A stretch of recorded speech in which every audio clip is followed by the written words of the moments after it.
Around 4 months ago, I made a decision to not shop for 6 months. And in this episode, I have an update for you of what that challenge has been like for me. So let's dive in. Welcome to the School of Self-Image, where personal development meets style. Here's your hostess, Master Life Coach, Tonya Leigh.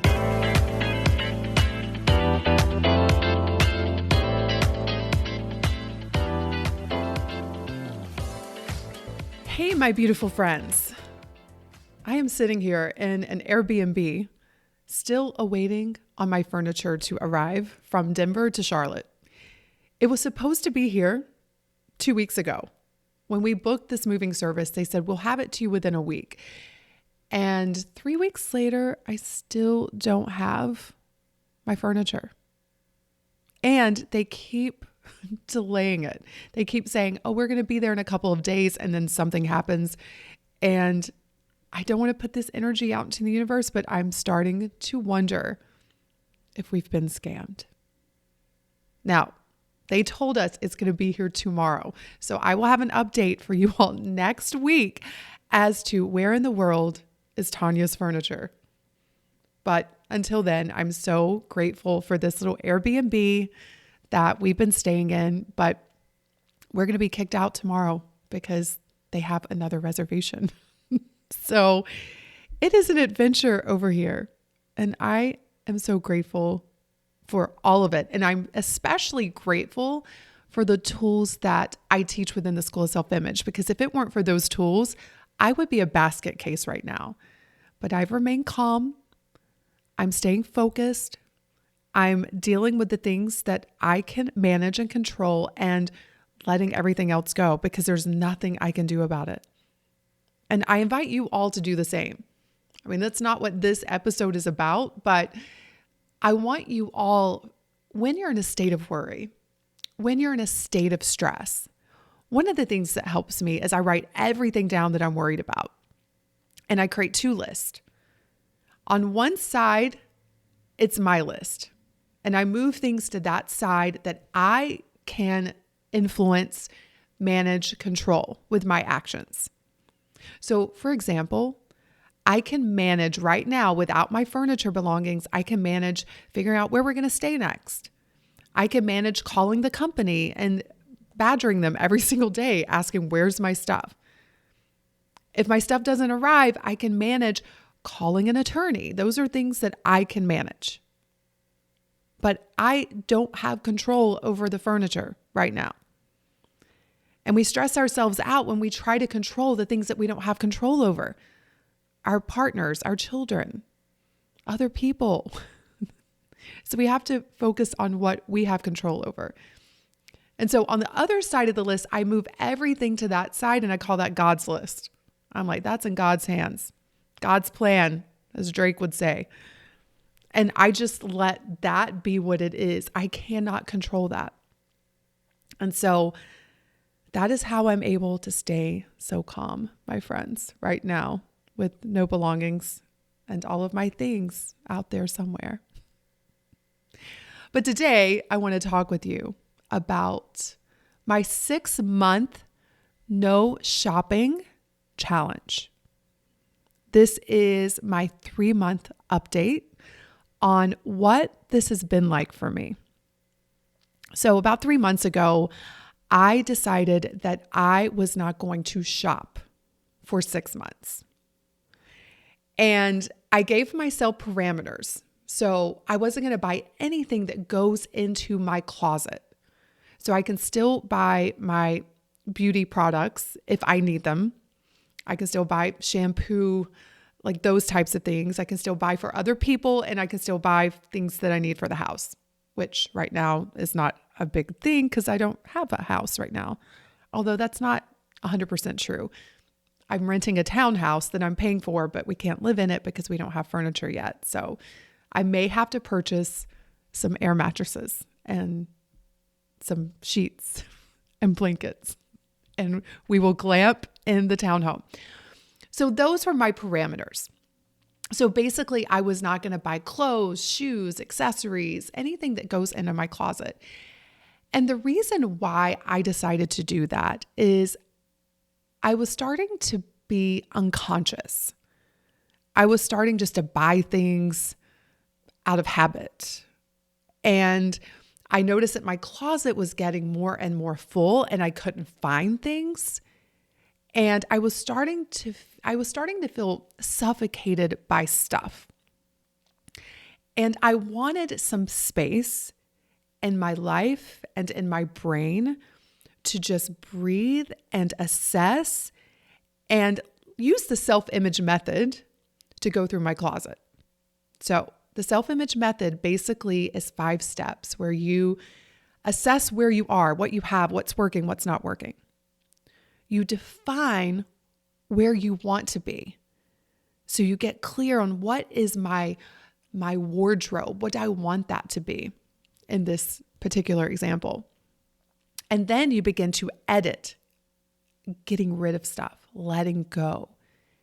And from that place, you can begin to look at what's missing. What do I need to add to help me to create what I have defined that I want for myself?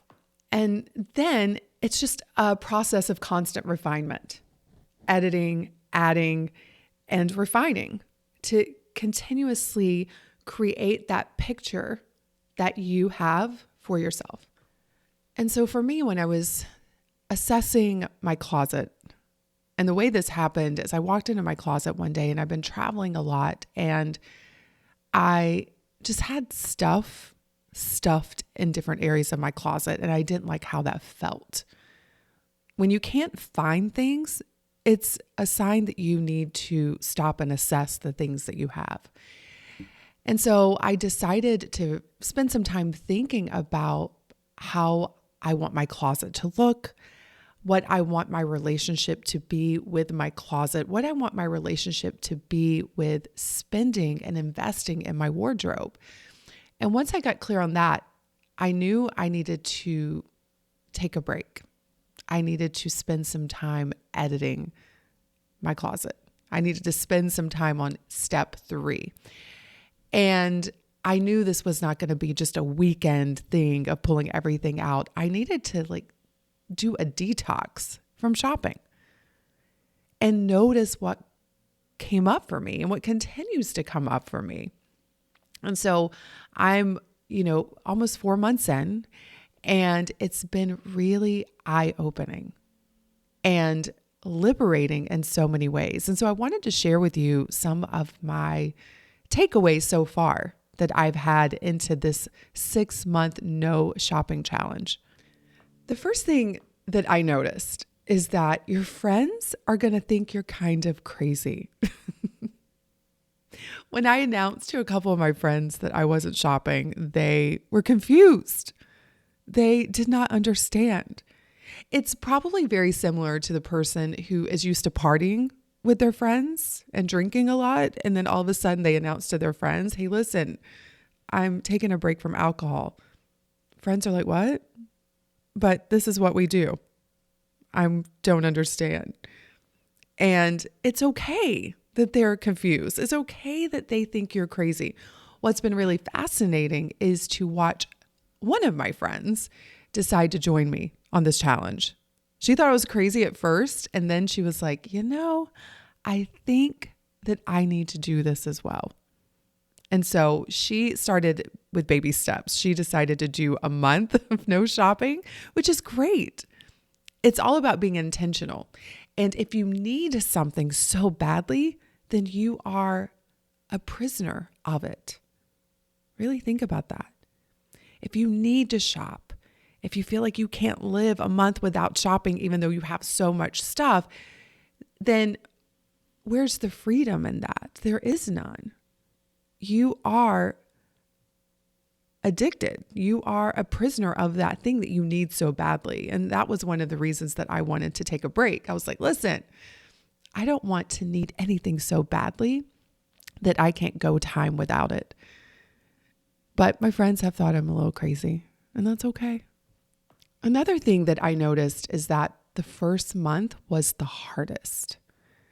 Because if you've been in a habit of just buying, whatever, whenever you want, not really thinking about it. And all of a sudden you don't do that. You're breaking that habit. It's going to be super uncomfortable. You're going to notice how often you go into Amazon. You're going to notice how often you pop into Target just to get a dopamine fix. You're going to notice how many times you go onto Revolve or Ford or whatever your website is and just buy things. And so anytime you are changing a habit, breaking a habit, those first 30 days are the hardest. And knowing that ahead of time, you can prepare for it. You can have a plan for when that voice comes in your head and says, hey, this is dumb. Why are you doing this? And that's my other takeaway. You need to have a plan for when that voice pops into your head. You need to have a plan for those excuses ahead of time. And I teach this in the Dream Atelier, and it's why so many of my members have such extraordinary results, is that they plan for the obstacles. They plan for the excuses. So when it happens, they're not like, oh my God, I fell off the wagon. They know that they are going to be tempted to fall off the wagon. And so they plan for that. So for me, I didn't know exactly what excuses I was going to have because I've never done this before, but I did know that I was going to have them. And I guessed what they might be. Now, the one that I was not expecting was the one that my brain loves to offer me. And that is, no one will know if you buy anything, because I announced this to my whole community that I was going to have a 6-month no shopping challenge for myself. And my brain loves to be sneaky and say, listen, if you get that little thing, no one will ever know. But you know what? I'll know. And energy is everything. And if I'm sitting around here talking about not shopping for 6 months, but I'm shopping, then that is incongruence. And I always want to be congruent. Now, that doesn't mean being perfect, my friends, as I'm about to share with you, because I have not been perfect in this. However, it is about telling the truth, sharing my challenges so that I can hopefully inspire you. Now, the other lesson that I've learned is that you're going to fail. The bigger the challenge, the more likely you are to fail along the way. But that doesn't mean you give up. That doesn't mean that you beat yourself up. It just means that you learn and grow. So I have purchased 3 things since I started this. One, I feel really good about. The other 2, I don't. I was being sneaky with myself. So let me start with the one that I felt really good about. I felt like it was justified. So last week, was it last week or 2 weeks ago? I can't remember. Anyway, I took a quick trip to the Caribbean to meet my friend Brooke. She called me up and she's like, girl, I have an extra bedroom and they have a pickleball court. And she just had to say pickleball. And I'm like, okay. Because we are living out of an Airbnb right now. So it's not like I need to be here. And they had a direct flight. And so I went on, I booked a flight. Me and Fonz went down there and it was such a quick trip. And I just packed a carry-on that when we landed, I said, Fonz, did you grab my tennis shoes? And he was like, no. And I knew that I didn't grab them. And so I had no tennis shoes. And I wanted to play pickleball. And you can't really do it barefoot. So I did purchase a pair of tennis shoes. And I felt really good about it. 2 purchases that I didn't feel great about after the fact, and because I was just being sneaky with myself, is it was my birthday and my daughter had on the cutest vest. And as a side note, one of my commitments this year is walking a minimum of a mile every single day for the whole year. And I have so far completed my mile every single day, and we're into February.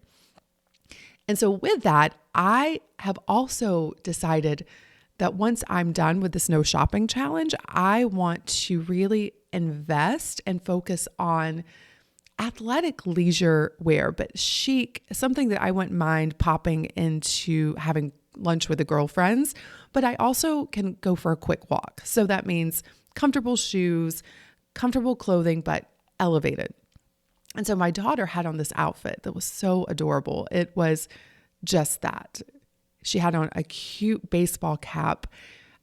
She had on a pair of, I want to say maybe aloe leggings with this down black vest. It was just cute the way she put it together. And it was my birthday. And I was like, I'm going to get me a vest, and not just one vest. I always need a black and like a camel or tan vest.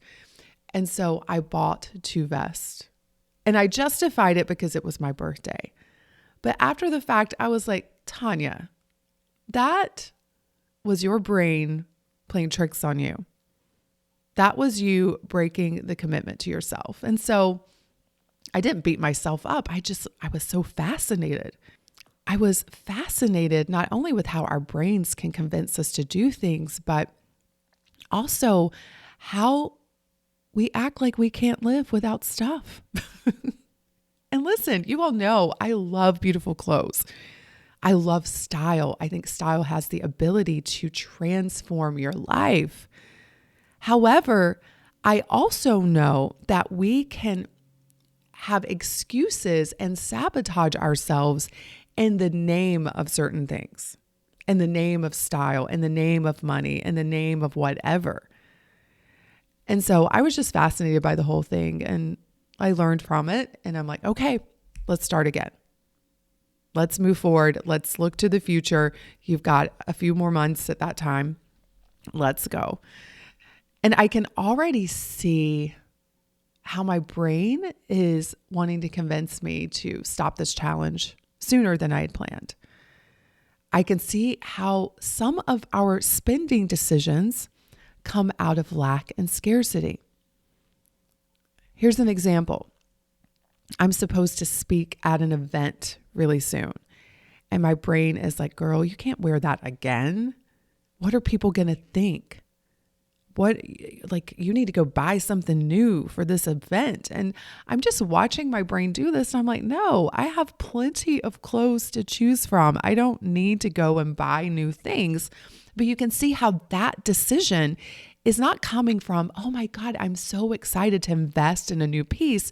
It's coming from, oh my God, what if someone happens to see me in an outfit that I've worn before and they have things to say? That's coming from fear and lack and scarcity. And I do not want my life nor my wardrobe to be built on that, because I know I'm not going to be happy with the result. I'm going to end up just stuffing my closet and my life full of things to impress other people. And the downside to that is that I won't be impressed, because I will know what drove those decisions in the first place. On the flip side, and this has been really helpful for me, it feels good to decide something, commit to it, and follow through. And you have to keep your why in front of you. So I was in Miami with my friend Brooke and April and some other people, and we were walking around, what's it called? The Design District in Miami. It's all of the she stores. It's Chanel, Dior, Yves Saint Laurent, all the good stores. And everybody was shopping. Some people were buying things. And I was so happy to just look. I did not feel at all like I was missing out. In fact, I felt like I was getting so much, because visually I was so just happy. And I was also happy knowing, number one, that I was honoring my commitment, even though I saw beautiful things and I was like, oh, that looks like me, but not today. So that felt good, just knowing I was honoring my word and my commitment. And then it also felt good to know that I was investing in my future. So by not spending money mindlessly, that money is going to exist in my future. So therefore, I'm investing in my future. Now, sometimes purchasing that dress or those shoes or that handbag, that can also be an investment in your future when it's deliberate and you understand your why and you feel great about it. The energy of that investment can have a positive impact on your future. But if you're buying things mindlessly and putting your money in depreciating assets and then feeling bad about it, that's not how a wealthy woman thinks and spends her money. She's very deliberate. And, it's interesting. I was just having a conversation with one of the members within the School of Self-Image, and she was talking about in her effort to be wealthy, she finds that she spends a lot of money because she thinks that's what her wealthy version would do. And I'm fascinated by that because the wealthier I become, the less I just want to spend on stuff. And I realize how so much of my spending in the past has been out of lack. Has been because, I may not have money in the future, so let me spend it right now. Let me enjoy it right now. Or coming from that place of, oh my goodness, I need to look amazing at this event to impress other people. Like, do you? And do people even care? I want to impress myself, which for me is always showing up as the best version of myself and looking put together, feeling put together. But that doesn't mean I have to go out there and spend a lot of money. I have things in my closet right now where I can do that. And so this experience for me has also been about separating out abundance from spending, which I've known for a long time. Like they're two separate things. And a lot of times my clients want to put them together. They want to say, oh, well, being wealthy means spending a lot of money. And spending a lot of money means that you believe you're wealthy. And that's just not true. There are a lot of people out there spending a lot of money and they are feeling so full of lack and scarcity. And so I've actually felt so abundant during this experience. And here's why. Many times we are always off to the next thing. Let me get that. Let me go here. And listen, I love a big, extraordinary goal. And for those of you within the membership, you know that that's one of the things that we do. But the purpose of that goal and for having that guide is to grow you and to give you direction. It's not to always chase and not appreciate where you are. In fact, I think the best way to create your goal is to appreciate where you are right now, because that is the energy of your future. So you need to be practicing it now. But for me, the abundance that I've been feeling from this no shopping challenge is about appreciating what I already have. When you are constantly buying new things, you're not most likely appreciating the things that you already have. And that's what I needed a reset with. I was like, I have so many beautiful clothes, shoes. I don't have a closet full of designer handbags, although I love them. I really do love a great handbag. But I just want to appreciate and enjoy the ones that I already have. And so by doing that, I have really felt the abundance and the appreciation of what I already have. And when you're feeling abundant and you're appreciating what you already have, you don't have that urge to go and spend more. And so the more I've done this and the more I've gotten into this challenge, the easier it's become because I'm feeling more and more abundant because I'm noticing what I already have. And the other cool thing is that this time has allowed me to really think about the next version of me and what is in her closet. And I've been spending time thinking about what pieces maybe I'm missing, what other things I need to let go of, and curating my next wardrobe in my mind so that when my no shopping challenge ends, I will have specific things that I am looking for, specific things that I want to invest in. And this could not come at a more perfect time, you all, because I am about to start a brand new program that has been in the making in my heart and in my mind. And people have been asking from me for a long time. And it's called the Style Experience. And so part of this pause and this reset was to get me ready to lead an extraordinary group of women through this process of living a stylish life. And I've had so many epiphanies, so many awakenings from doing this, and I can't wait to share them within the Style Experience.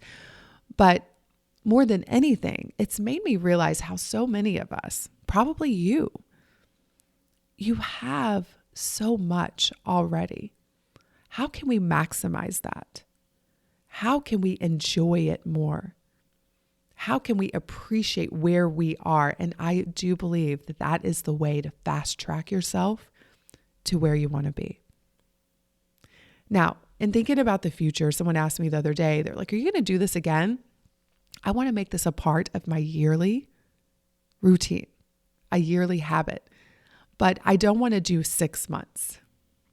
This was good. This was a great reset. I do see doing a 3-month no shopping challenge every single year, maybe even twice a year split up, where I take a break and I enjoy what I have. I assess what I have. I let go of things.